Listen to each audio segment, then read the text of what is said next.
Hi, I'm Mayor Rick Kreisman. On November 7th, Pinellas County voters will be asked to reauthorize the penny for Pinellas for another 10 years, all the way to 2030. City Council Chair Darden Rice and I would like to share some facts with you about the projects completed using the penny for Pinellas.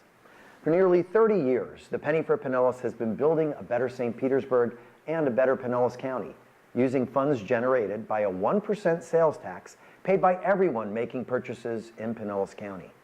Here are some basic facts. The penny funds long-term capital improvements like roads, bridges, sidewalks, stormwater and flood prevention, public safety facilities, recreation centers, libraries and parks, and green spaces without using property taxes. It's not a new tax. The penny's been around since 1990. The 1% penny tax is not collected on groceries or medications, and it only applies to the first $5,000 of large purchases. An estimated 1/3 of the penny is paid by visitors and tourists. And those are important facts to remember when you consider some of the penny projects that have already been completed, like 673 lane miles of roads resurfaced during the current penny, or a total of 2,300 miles during the penny's 27-year history. Other significant investments include 15 major stormwater projects that, in combination with SwiftMud grants, have helped reduce tidal flooding, bridge renovations or replacement, and 8 new or renovated city recreation centers. Projects in various stages of construction include the new police headquarters facility or the new fire station number 7 in Fossil Park. These are just some of the ways that Penny has built a better St. Petersburg. And you can see more Penny projects displayed on an interactive map and learn more about the Penny by visiting www.stpete.org/penny.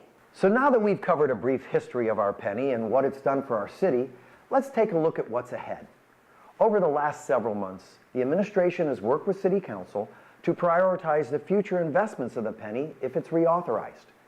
We've developed a plan that includes a list of representative projects outlining where future penny funds could be spent.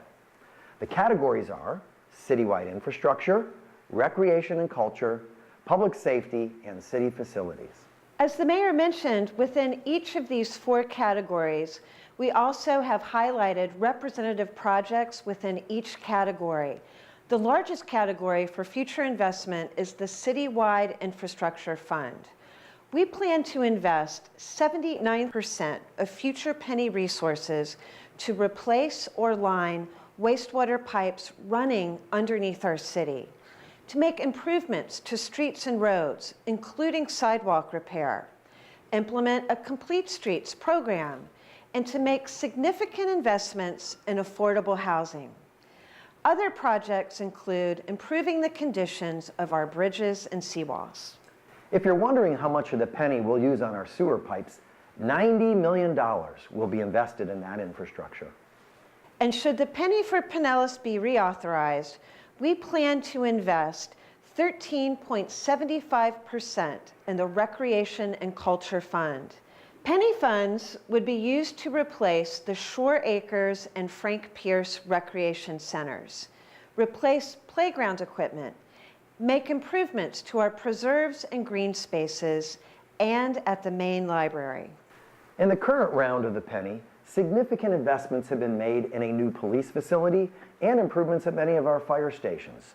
In the next round, approximately 5.44% of future resources would be invested in purchasing new police vehicles and replacing major fire apparatus. And finally, we estimate that 1.93% of the future penny resources would be invested to complete renovations of the housing complex at Jamestown and to invest in city facilities by replacing aging, inefficient heating and air conditioning systems, and for waterproofing or roof repairs. Council Chair Rice and I want to thank you for spending a few minutes to learn more about what the penny has done in our city. A reauthorized penny for Pinellas will help fund a better St. Petersburg and Pinellas County for all of us.